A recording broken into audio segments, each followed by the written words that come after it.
So yeah, my connection to this wonderful program On the Wing has to do with my radio program on Sunday mornings about birds.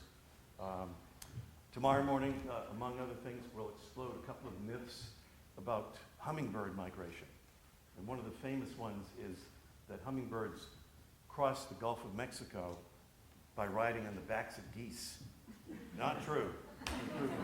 Wayne will back me up on that, I'm pretty sure. It is true? Oh my gosh, we have to rewrite the whole program for tomorrow. I thought it was the back of whales. It might be whales. It might be whales. Well, tune in tomorrow and we'll find out. If you'd like to check out our show, it's talkingbirds.com. That's the website. There's no G in talking. If you put the G in, you get a pet store in Albuquerque. So you have to make sure you leave out the G. So let me get right to introducing our wonderful performers on the Wing. And we'll start with our composer and creator of On the Wing, Andrew List.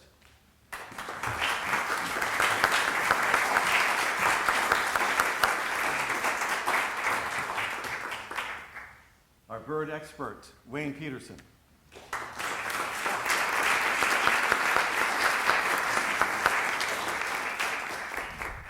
Our fabulous vocalist, mezzo-soprano Krista River.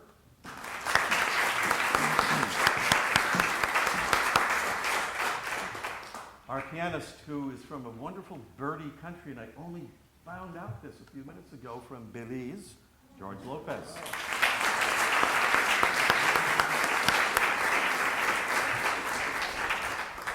And our poet, Mary Pinard.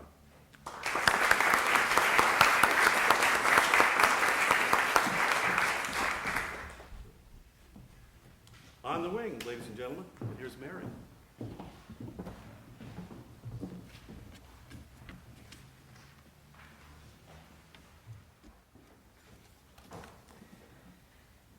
Cardinal.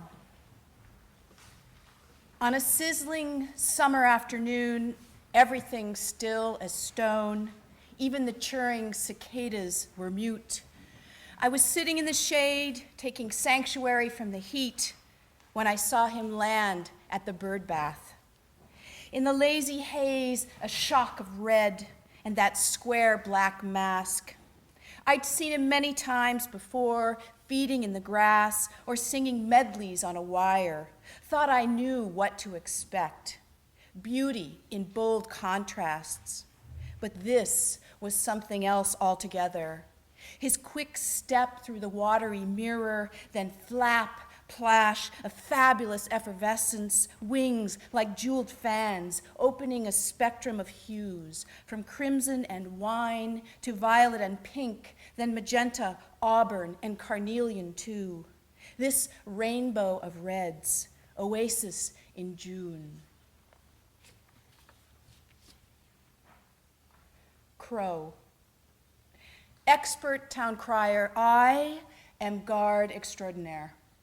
Nothing, no thing gets by me without note. Sure raconteur, I am wise to all, ever certain, ever free. Glossy, bossy braggadocio, is there anything, anything at all I do not know?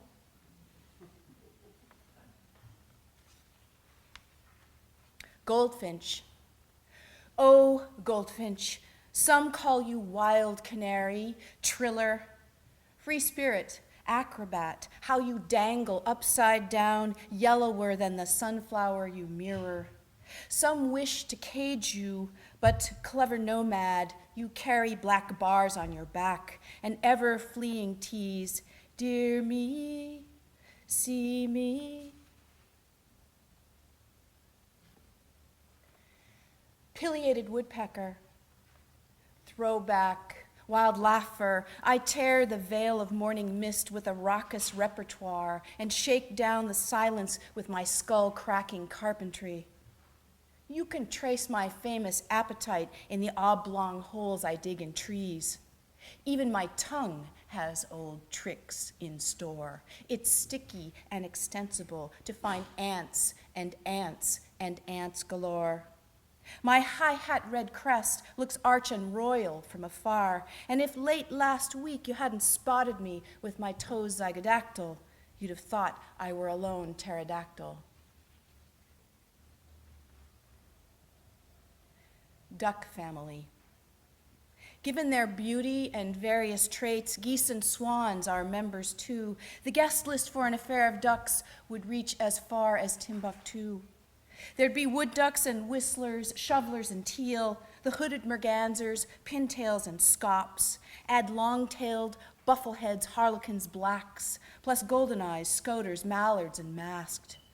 There'd have to be room for the elegant swans, tundra, trumpeter, whooper, and mute, and oodles of land for the subfamily goose. Blue, barnacle, and snow, Ross's Egyptian and emperor, phew. So fill up the rivers, call in the seas, then stock up on tadpoles and mollusks and weeds. Arctic tern. Despite the winter in my name, I am of all birds most touched by the sun. Flying as far and as far again as I do, from the North Pole to the South, over the great patchwork of Earth's meridians, every year the warmth of 2 summers is mine. Daylight is my second set of wings. How else could I span time zones and oceans, all those weathered worlds? I am steadfast in my will to fly, wheeling and soaring and holding to in wind, with time, endless vapor trail, passing me quietly by.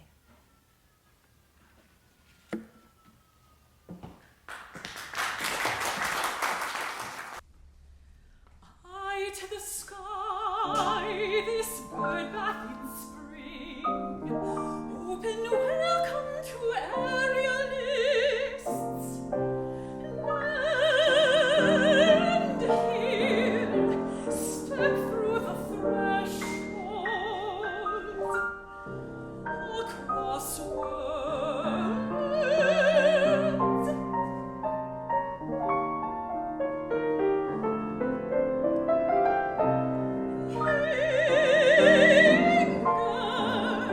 It's your own wing veins to soar. Hover, hover or fall into a plunge dive.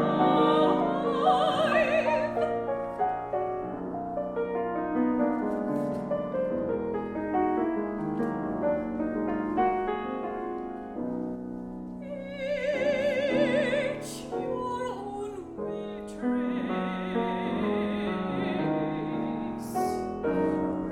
written by an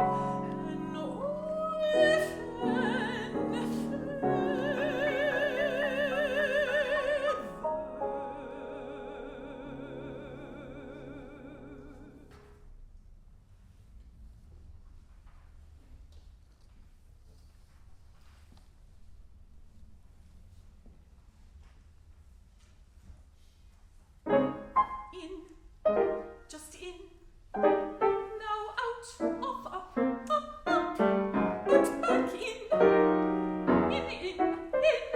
fast flip in, flippity jibbit, bit at, up, touch, flippity jibbit, reel. The flittery of sparrows, song, jumping tree, how swiss my lark. How to tell you all apart?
home unknown.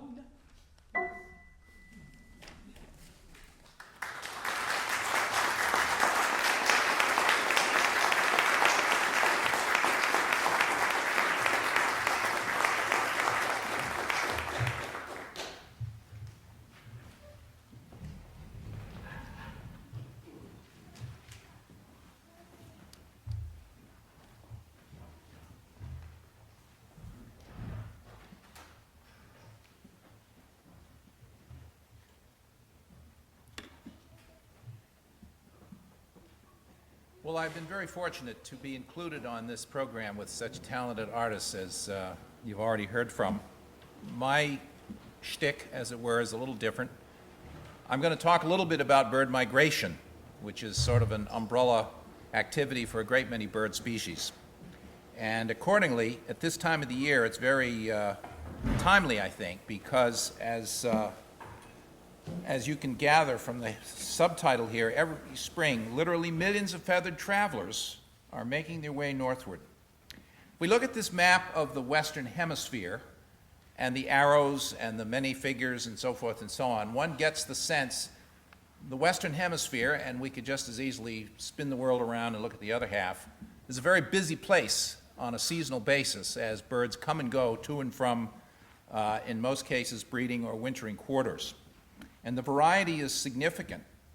If we look at this image with lots of sub-images within, we're looking at snow geese, which is a fairly conspicuous and highly migratory species here in North America.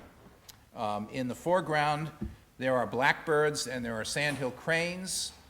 And each of these three species are basically operating on their own sort of schedule and timetable and traveling great distances on a seasonal basis. If we think about birds of prey, raptors, some of these are really significant travelers. These are broad-winged hawks. And while their spring migration in some respects is not as dramatic as their autumn migration, they nonetheless, they're coming from a long way away, and when they head south in the fall, they're going a long way. Most of these birds winter in northern South America. A lot of them winter in Peru and the northern Andes.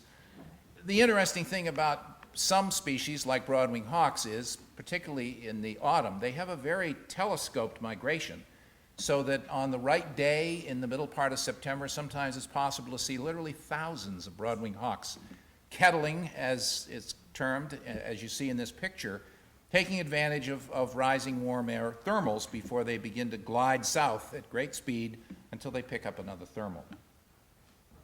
Shorebirds, sandpipers, plovers, of which there is a plethora. These are some of our champion migrants.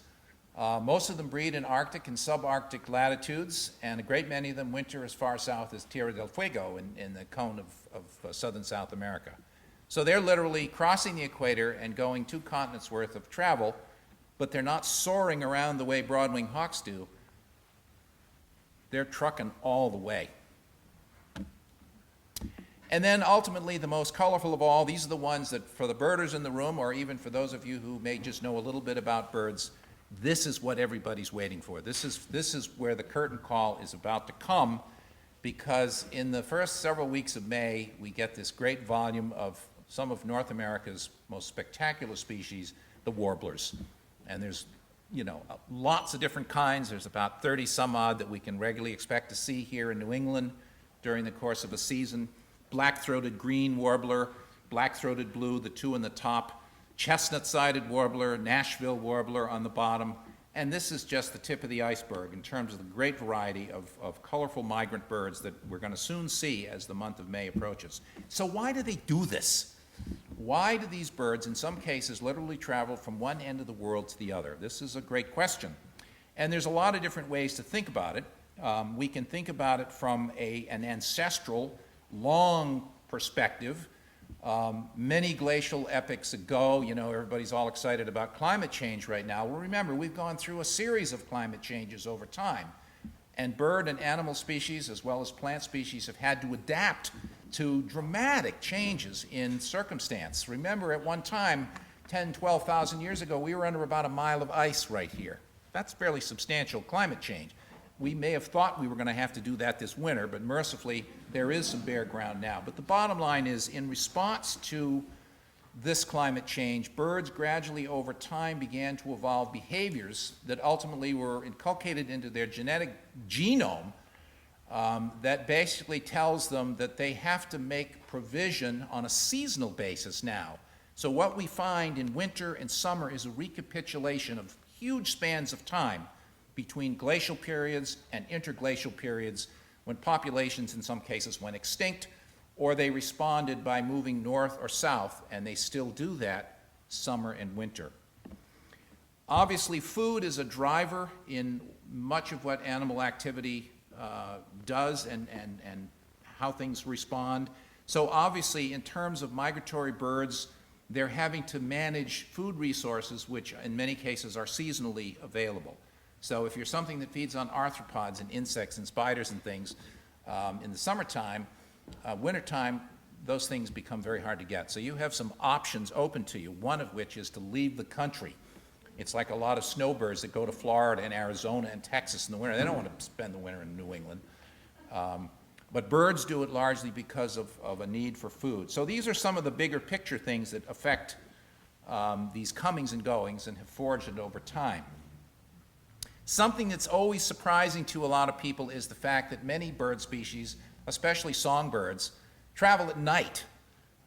You know, you don't look up and see swarms of birds going over all the time in the daytime. That's because in many cases they're not going over in the daytime.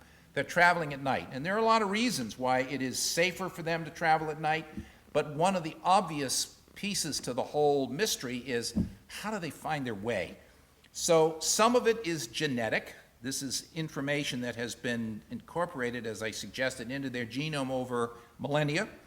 But as part of that inherited piece, they're basically given two pieces of information. They're given a heading, a compass direction, and they're given equipment, I'm being a little anthropomorphic here, that allows them to follow a compass heading. In some cases, like geese, family groups travel together. The young travel with the adults, so they sort of figure out how to do it by sticking with the parents. But again, because a lot of migration takes place at night, it's fairly apparent that the stars are very critical to their navigation systems. In the same way in the daytime, the sun and the changing position of the sun in the sky with the rotation of the earth is critical.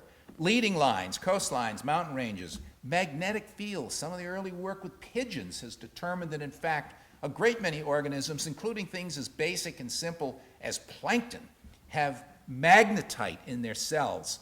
And if you are aware of the Earth's magnetic fields, birds are able to pick up on these magnetic fields and use them as an orientation and sort of GPS scheme.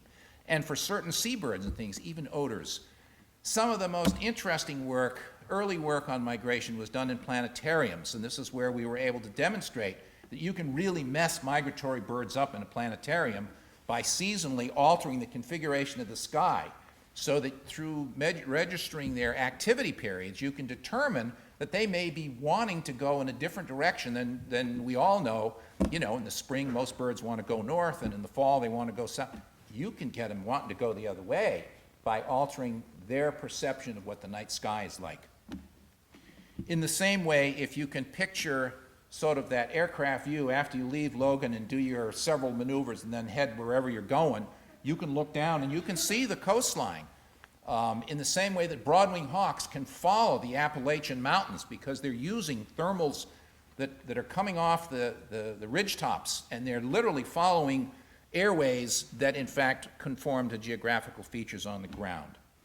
And when you think about seabirds that in many cases may spend years of their lives away from land before they return to land to nest, how are they finding their way? They don't have the benefit of leading lines and mountain ranges and so forth and so on. Well, we know now that they, in many cases, are using odors which travel far better over or through the water than they do in air, and things that we're not even aware of. So these are some of the things that basically determine, you know, how they find their way. So the question of, well, how do they know when to go? Well, obviously, there are various levels of things that are happening. Some of them are internal and physiological or endocrinological. Others are external things, like the fact that it's, the days are getting longer, mercifully. It's getting warmer. We're beginning to see signs of the first few insects and so forth and so on. These are all things that variously affect some of these internal changes that are telling birds, we got to get ready to go. So do we go tomorrow? Should we have gone yesterday, or shall we go tonight?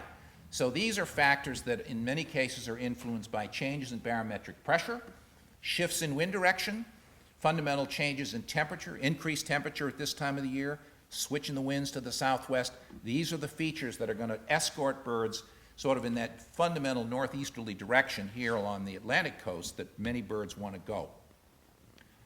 How high do they fly? Well, we can use technology. One of the neat things about radar is that it can pick up birds and bats and even insects as easily as it can aircraft and so forth. So that we know from radar studies that a lot of birds are traveling at a relatively low elevation, under 3,000 feet, maybe 500 feet, 2,500 feet, 2,000 feet, depending on the species, the conditions, the upper level winds, and so forth and so on. But we also know from some of these same radar studies that things like shorebirds, in many cases, are traveling at 15 to 20,000 feet. Huge numbers of Hudsonian godwits, red knots, white-rumped sandpipers, some of these species that nest in the Arctic and then make their way to the southeast coast, and then they go right off the edge. And they're headed out at these tremendous elevations, eventually picking up the trade winds in the Sargasso Sea and beyond that are going to eventually deflect them back towards South America.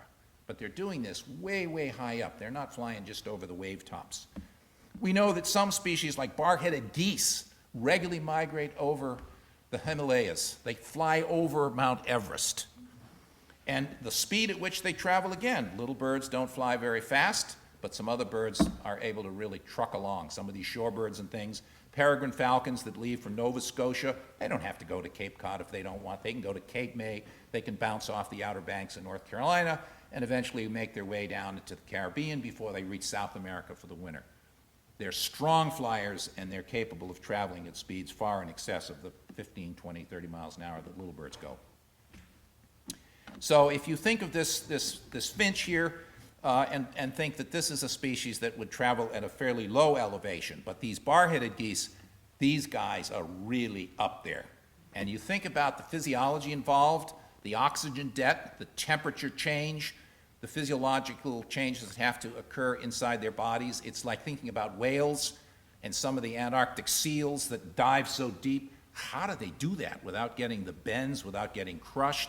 How do they manage oxygen and CO2 and nitrogen and so forth? It's extraordinary. And I'm not an avian physiologist, so I'm not going to give you the answer. You'll have to come back for chapter 2 another time. So there's different types of migration. This is just a sort of a smorgasbord, but there are some examples of each one of these things that I'll just briefly describe: complete, partial, eruptive, differential. In the case of things like blue jays and herring gulls, two birds that many of you say, oh, they're here all year round. Well, there are herring gulls and blue jays here all year round, but they're not the same individuals necessarily. What we find is that for species that have a broad north to south latitudinal distribution, the northernmost members typically migrate because conditions are more extreme as you get farther north, and they will leapfrog over populations further south that are essentially resident. So the point being, in the wintertime, a lot of times we have a lot more blue jays or a lot more chickadees, for example, things that we think of as permanent residents here in the state than we do in the summertime, and in many cases they're not even the same individuals. So for blue jays and gulls, herring gulls, for example, in the wintertime, most of the gulls that one sees around here in the winter are adults. And you say, well, where are all the brown young ones?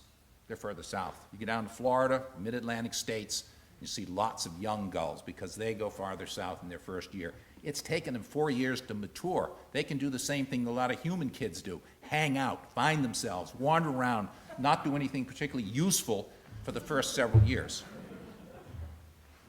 And then these eruptive migrants. Last winter, some of you, unless you were a biospherian and were unaware that we had a massive snowy owl eruption, was a spectacular year when we had more snowy owls coming south from the Arctic than we've had since the 1920s. These are birds that are driven by fluctuating food supplies. In the case of snowy owls and a lot of the other northern birds of prey, it's often rodent populations of one sort or another. In the case of things like redpolls and pine siskins and crossbills, these are finches that, again, depend on cyclically produced seed crops. They could be catkins, they could be cones, they could be buds, so that in years when there's bumper crops, they stay home. And when these trees fail to produce large numbers of the right kind of food, or when these rodent populations like lemmings collapse periodically, then you've got an overage of predators. They need to go somewhere. They come south, and we see them as eruptive migrants here in the eastern United States and really all the way across the country. Now, since we have the marathon coming up this weekend, obviously it's time to think champions, true Olympians. The bobolink would be certainly one of the leading candidates for winning the marathon if birds were participating. This is a songbird that migrates farther south than any other species in the Western Hemisphere. It winters, as you can see, in Argentina and Bolivia, the Pampas. The orange in the map is their breeding range. The yellow is the area where they could be found during migration. They go a long way. The bobolink is about the size of a banana. You want to talk real champions? Go back to Mary's poem about the Arctic tern. It's thought that the Arctic tern may see more hours of daylight than any other living organism. Approximately an estimated 20,000 air miles a year. That's good frequent flyer. Bring it. Some of these things may live as much as 15 to 20 years, and they're flying from breeding areas that may lie within the Arctic Circle in the summer, and they're wintering in Antarctica. They're going huge distances. Similarly, one of the most abundant birds in the world, the little black and white Wilson storm petrel, is a seabird. This is a thing that breeds in Antarctica and then goes the other way. It comes north during the austral winter and spends the summer on our fishing banks offshore. It's about the size of a purple martin, dances around over the waves and follows fishing boats and does plankton. Amazing travelers. So some of these things are just almost beyond belief. Obviously, as you remember that first map, clearly not all of these birds are taking the same routes. If we look at this map of North America, you can see that there's a series of bands here that indicate the directions that some go. The little ruby-throated hummingbird is one that's very aggressive, takes that trans-Gulf of Mexico route in purple.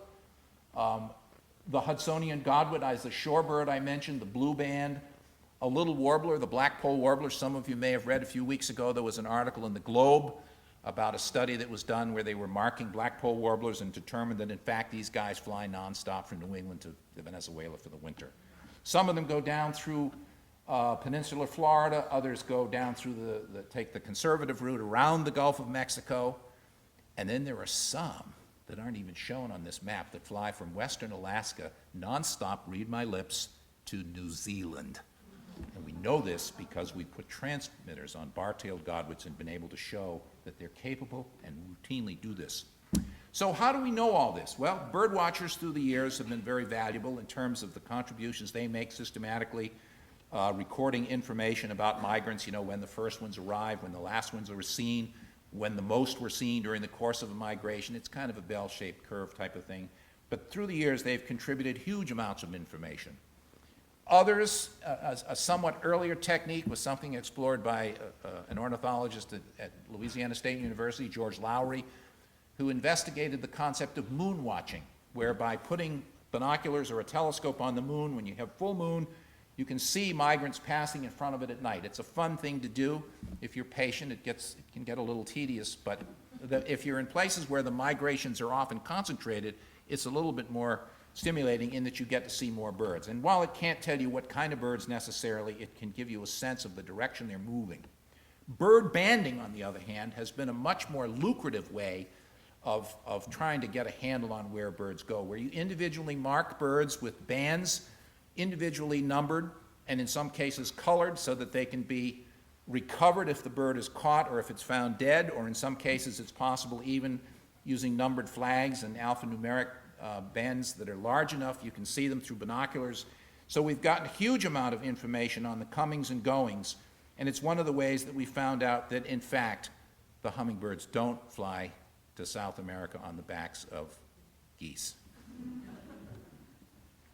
Radar, I mentioned, is something that's been very useful. This is just a single radar shot of a Doppler radar showing a huge cloud of migrants coming up from Cuba, headed for the Florida Keys in the spring. This kind of thing for migration watchers is people are looking at the radar every night. You can go online and you yourself can predict when there's going to be big migrations and get a sense of when there's heavy movements, because these echoes do show up, and once you know how to get a reading, you can see when there's going to be a big fallout of birds or when there's been a heavy movement of birds going over. Satellite telemetry has been one of the things that's been especially valuable to telling us a lot about what birds are able to do. And as the size of the satellites come down and other devices called geolocators are small enough and light enough that they can be put on even small birds, we're finding out all manner of interesting stuff. This guy, Rob Beauregard from North Carolina State University has been marking ospreys for a lot of years with transmitters, and in this graphic on the right, you can see several different birds that he has tracked using these satellite transmitters. These are in real time, so he knows exactly where his birds are. He knows where they're going to spend the winter. He knows when they start heading north again, and he knows when they arrive back on their nests here in New England. It's just an amazing way to gather information. Well, needless to say, and sort of in closing here, trips of this magnitude are not without peril. There are all manner of things that are affecting adversely migratory birds, and in fact, in some cases, are causing some species to diminish significantly. I mean, obviously, there are habitat-related issues. There's pesticides and all sorts of things of that sort. But there are also things that are somewhat more kind of non-intuitive almost. Tall lighted structures, cell towers, wind turbines, glass can be hugely detrimental at this time of the year. Obviously, if there is a food failure, or if there's an excess of predators, storms, hurricanes, and then, this genetic hardwiring that we talk about, it's like anything else that's hardwired. It can go funky, and birds get into trouble if they don't inherit the right heading, or if they don't have the ability to hold a course. Historically, there were some epic bird kills as a result of birds getting into trouble with lighthouses and low overcast and fog. The Lights Out in Boston campaign is one of a series of big cities where people are increasingly aware that this FLAP was a group in Toronto that started this Fatal Light Awareness Program, where they convinced city officials and a lot of these tall building managers, let's turn out the upper tiers of lights. We don't need to have the whole city illuminated, particularly during the seasons of peak migration, because birds were getting whacked in huge numbers. The Prudential Tower for years was a major cause of loss. Anyway, now, increasingly, we are increasingly sensitive not only to the energy-related advantage of not keeping the lights on all night long throughout the season, but at least during the height of migration, let's cut back on things so that situations like this, which on a clear night may not be a problem, heavy overcast, sudden fog, light rain, thousands of migrants in the air at night, suddenly it's like, whoa, what's going on here? And they can get into trouble, and there can be huge mortality. I'm not going to beat the drum too hard here. Don't laugh. It's not funny. There's a lot of people in this room that I'm sure have cats and love them. I love cats. Cats kill birds. Probably they are one of the single most important causes of avian mortality in the United States. And trying to get the two different types of people in the world, the people that love cats and think that they should just go out and do whatever they want to do, and the ones that understand that their cats are happier and that they're not killing as much stuff by keeping them indoors.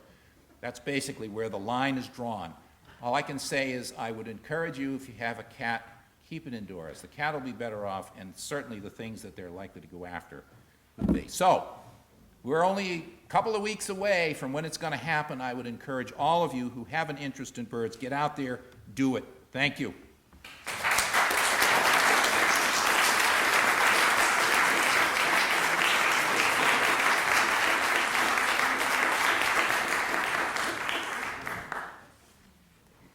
Meadowlark.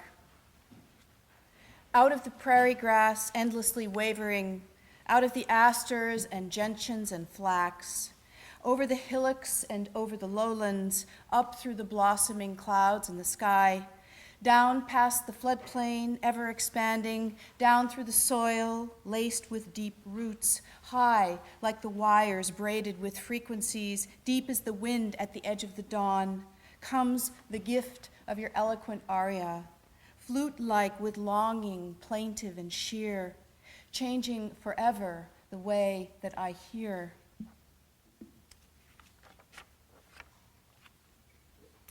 Ruby-throated hummingbird. In spring, you sculpt your thimble nest, threading your bill with spider silk, then lacing it tight with roots and stems and milkweed floss in white. By summer, you're writing rhymes across the sky, hovering as if in thought, before you loop with lightning speed, your lines all buzz and hum, a trilling poetry. But as the days grow shorter and autumn opens its crowded box of paints, you take your solitary flight to warmer climes, a tiny brush tip dipped in ruby light.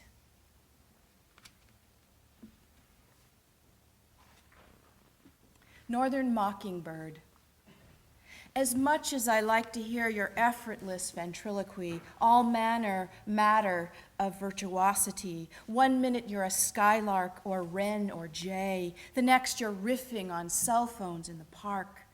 I'm most impressed by your mockingbird diplomacy. Master of mimicry, mimus polyglottus, amorous yet monogamous. You white wing patch flasher, you're nature's most dazzling copyist. More than any other bird, you've had political opportunity to digress with presidents. White House pet to Jefferson, Hayes, Cleveland, and Coolidge. What all did you overhear back in the days? Louisiana Purchase, Reconstruction, railroad strikes, frugality. Oh, master of mimicry, mimus polyglottus, amorous yet monogamous, your finely tuned repertoire makes you nature's most lyrical copyist. Did they keep you in a cage or let you fly free down the carpeted hallways of history? How did you ever make songs from all that you heard there? What is the melody of politics, the ways of a nation, complex and fair? Maybe you were just a pet, songster, beloved for your melodious ways. Master of mimicry, mimus polyglottus, amorous yet monogamous. You are a chorus, and your many melodies abide. O copyist, most glorious.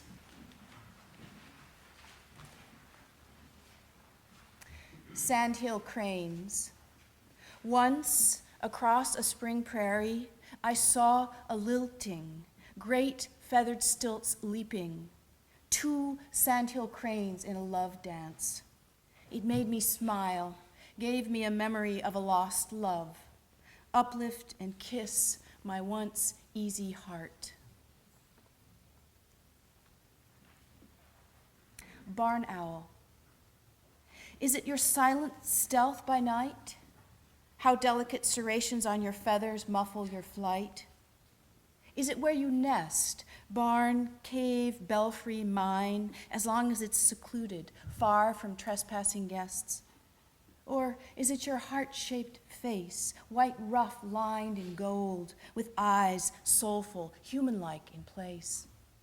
What is it that makes you seem so ghostly, wise?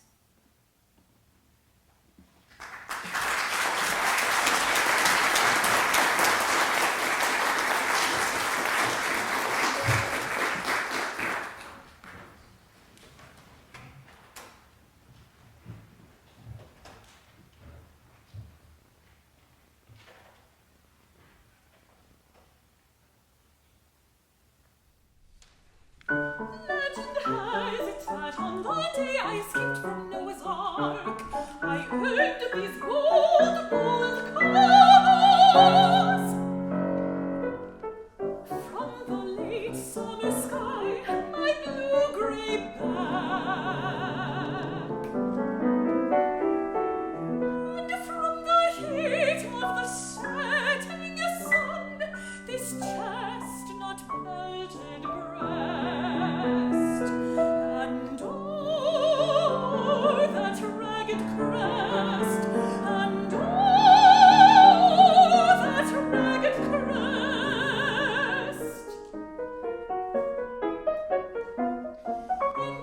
in spirit, nothing can keep me from you. I want to be.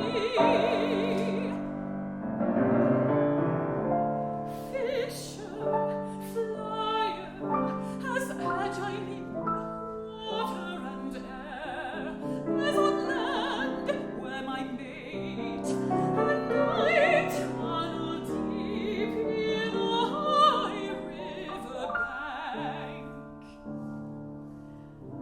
Then carve a soft chamber to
pigeons you rise, like one sky-white bird, startling.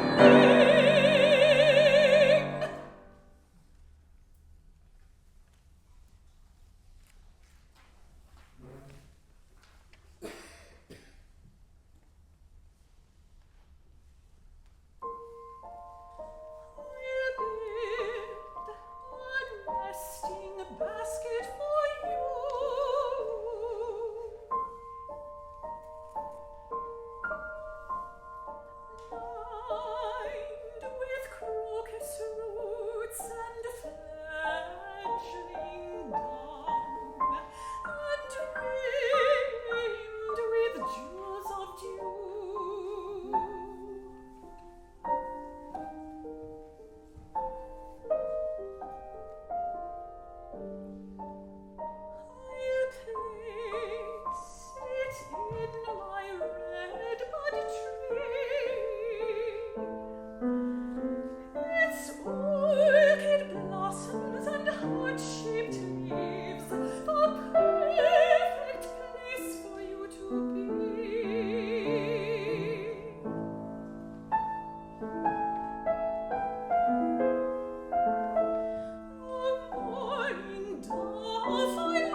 think we've covered the topic of the hummingbirds going across the Gulf of Mexico. But if you have any other questions for Wayne, that would be great, or for George, or Krista, or Mary, or Andrew. And we have one question already. Yes. I have a question for Andrew, and it's just, what's the genesis for this piece? I think the love of birds is really the bottom line of this. And I had this idea of writing a song cycle, doing something for birds and being connected with nature. It's a major inspiration. And these guys are probably, I've told this tale a few times, but we do have some very interesting relationships. Krista is someone that I've admired for a very long time, and I really wanted to work with her. And I went to one of her concerts, and Mary Pinard was reading poetry, and I said, Mary, I'd like to talk to her. She's so great. And George Lopez and I are longtime colleagues in George's premier pieces of mine, and we're good friends. And Mary and I brainstormed this idea, and then we approached Wayne Petersen at Mass Audubon, and Wayne said, yes, I'll do it, I'll try. And the next thing we knew, then we approached Ray Brown, who's WGBH personality and Talking Birds, and everybody's been friends. And it's been quite fantastic, and it's for birds on all levels, and for fun, for seriousness, for raising awareness, stewardship, and celebration really is what it's about. So. I'll ask a question of you, Andrew and Mary, about your coordination in the pieces with the music and the text. Did the text always come first, or other way around, or how did that work?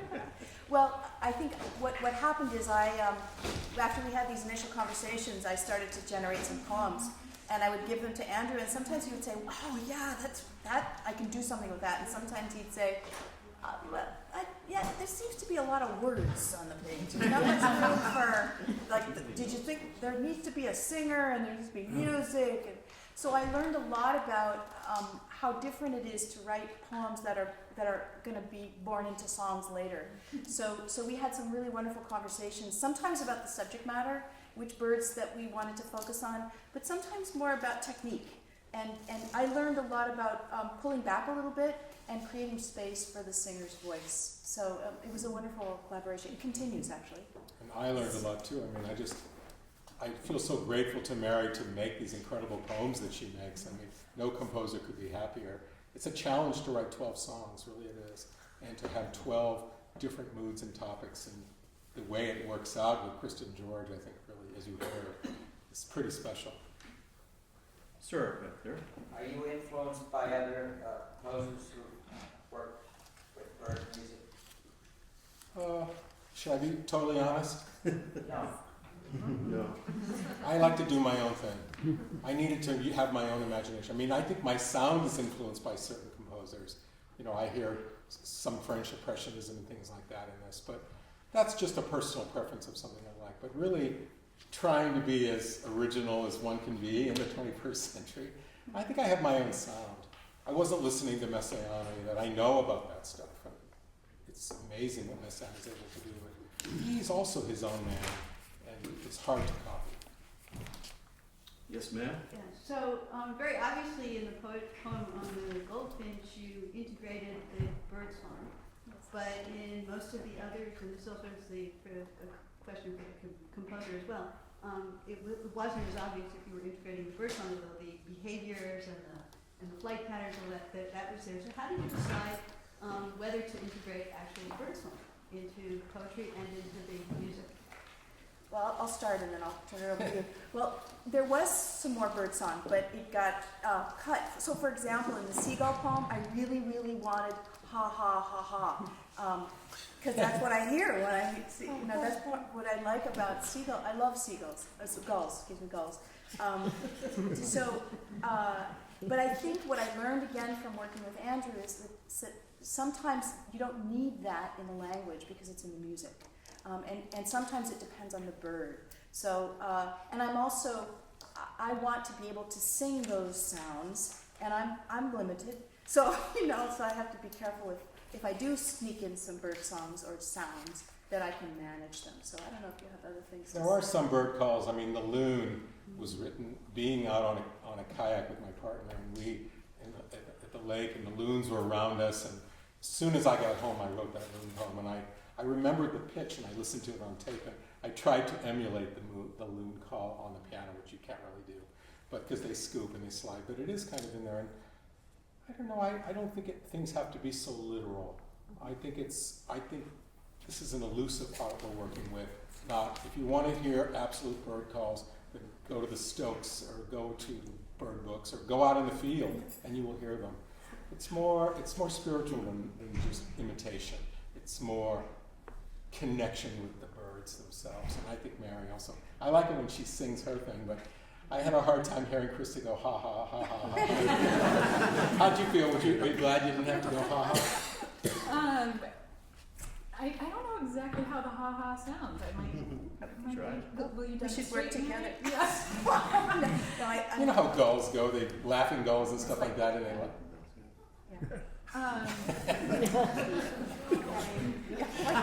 can you do laughing gull? I'm not going there, no. How about a few owls? Can you do owls? We could have given it to the pianist.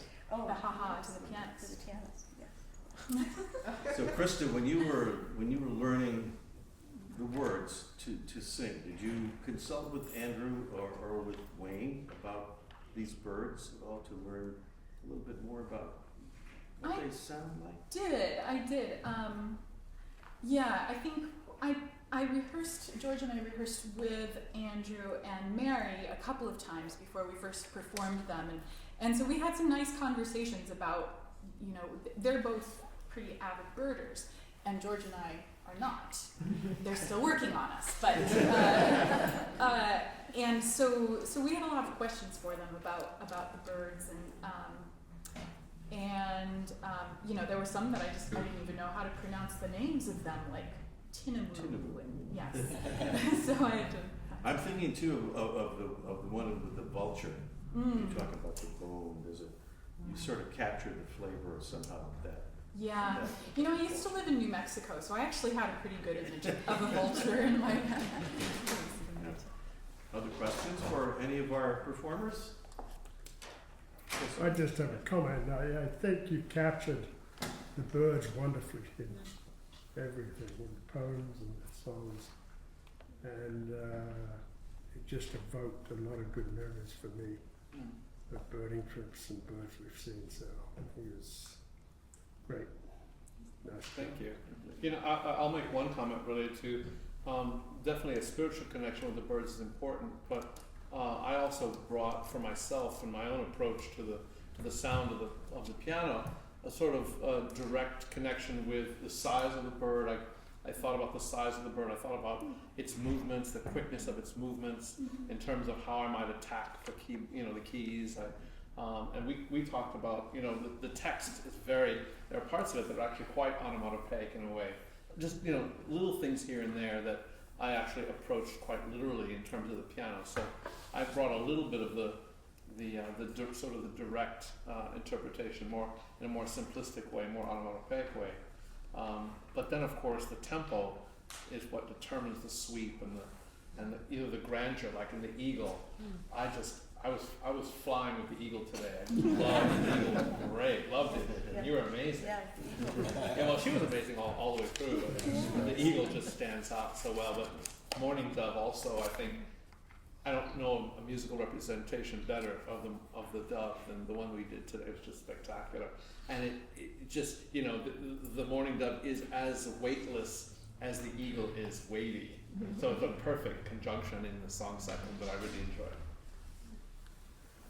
I have to say too that the poems, anybody who's a poet knows that you typically generate poetry alone, in the garret and everything, the garret, alone in the garret. But there's something so powerfully challenging and inspiring about collaboration. And this is collaboration writ large. It's musical collaboration, it's rhythmic collaboration, it's ornithological collaboration. It's so that by the time you finish that, your understanding of the subject matter is exponentially grown.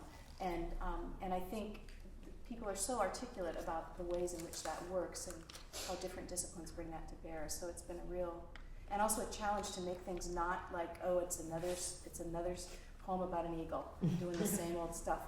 So it was a very, very powerful challenge, and I felt honored to get to work with extraordinary people. Amen. Wayne, you're an expert on bird song. Did this, listening to this music and the vocalizing and the piano give you any sort of different connection with bird song? Did you hear bird song differently in any way? I think it's, for me, it was the integration of the various disciplines. You know, the piano, the vocal, the words and the poems and so forth and so on. So that, yes, there are places, I think, where I can say, yeah, I can sort of imagine that. Even if I don't hear it per se, I can certainly get the sense of the imagery. No, I think for me, it was the integration of as I said, the vocal, you know, the choral, the music and the poetry together. I've said this for a long time, but not to this audience, but I'll say it again. I'm the sort of third wheel in terms of how this thing came together. In other words, when Andrew first approached me, the concept of joining a poet, a pianist, and a choralist, and a musical composer, and anything other than, you know, let's go have a beer together. Which we did. But we did that first, actually. In any case, it just was not anything that I had ever done. And honestly, I was skeptical at the beginning in terms of how this could possibly come together. And it turned out that our first presentation together was up at Bowdoin, where George teaches. And it was a snowy weekend, like all of our initial efforts seemingly were. And we, you know, they have a beautiful auditorium up there and so forth and so on. And I said to myself, when I looked at the facility, because we got there early, I said, okay, so there's going to be 3 people in the front row here. This will be fun. It's a nice place. I was amazed, A, how many people showed up, B, how enthusiastic they were, how many questions there were, and so forth and so on. And we did 2 performances in Maine, in Brunswick, and it truly was snowing the next day, and there were as many people in this large, beautiful auditorium the second time. So immediately I was kind of saying, well, this is interesting. And since we've, you know, done this now an increasing number of times and so forth and so on, I've been a complete convert in terms of how poetry and piano accompaniment and choral can come together, and the fact that it's possible for somebody like Mary, who wrote the poems, to take the poems and then have Andrew set music to them and sing them, mind-blowing. So for me, it's really been a complete overhaul in terms of my reinvention of my former self. And Wayne has been invited to join another musical group. So you may see him again. He'll be using a different name. It's on mariachi choir. Don't I worry. want to say something. The nice thing is one thing that we visualize and Wayne has come to see is that to try to have something that's multi-layered is a connection of the arts and science is something that Mary and I really were interested in. So that it's not just another concert or not just another poetry reading, but there's something for everybody. You get to see birds at all different perspectives. It's so interesting when Wayne is such a great speaker and the topic, and it all really relates in a kind of interesting way. So I like it. I think it gives a lot of depth to the presentation. And it's also, we become all such close friends and everything. It's pretty special. I thought, We have one more. I thought the last poem just really, really wrapped it up for me. The reference to some of the birds that are extinct. And that just really did it for me. This is not related directly to the program, but I wonder if you've heard about these efforts now to bring back some of these birds Yeah, from we have. extinction. Well, There's we go birding, there's we go to a lot of bird lectures and bird talks, and we read bird books. Yes, we have. It's very controversial, but Yes, it is. How do you do it? fascinating. Sorry? How do you do it? I don't do it Test myself. tube. You want to do it in a test tube or something, right? Yeah, well, for example, DNA. DNA. locally on Martha's Vineyard, the heath hen went extinct in what, 1938, I think. Yeah. And there's a group from California that wants to try to bring some of these birds back. Passenger pigeon, heath hen, maybe ivory-billed woodpecker, so on. But they would use, and I don't know the science in any depth, but they would use birds like, I think, greater prairie chicken. Yeah, I mean, For the heath hen to they try need to get the to DNA. extract some DNA from the toes of heath hens, of dead heath hens, and somehow incorporate that into the toes of greater prairie chicken. some part of the greater prairie chicken. I'm not sure which part they got that into, but they would know which part to put that into. So that's my scientific description of that process. Oh my. The next song cycle. It sounds like an aviary Jurassic Park. I think. They should be Exactly. careful. Yeah. Well, there were once how many billions of passenger pigeons flying, so it's interesting to think about what the implications of that might be. Well, your question or your comment, I think, is interesting because last year, which is when we initiated this whole project, was the anniversary of the demise of the passenger pigeon. And it was basically registered as the year of the passenger pigeon. And there were lots of efforts around the country to sort of elevate the demise of that once most abundant bird species ever, based on our best sense. So it was timely in a way that when we sort of released On the Wing and Andrew and Mary put this together and so forth and so on, that it was, you know, last year very specifically. So I'm glad you picked up on that. Yeah. That Yeah. was, I thought the poem was wonderful. Any other questions? Thank you, everyone. Thank you so much.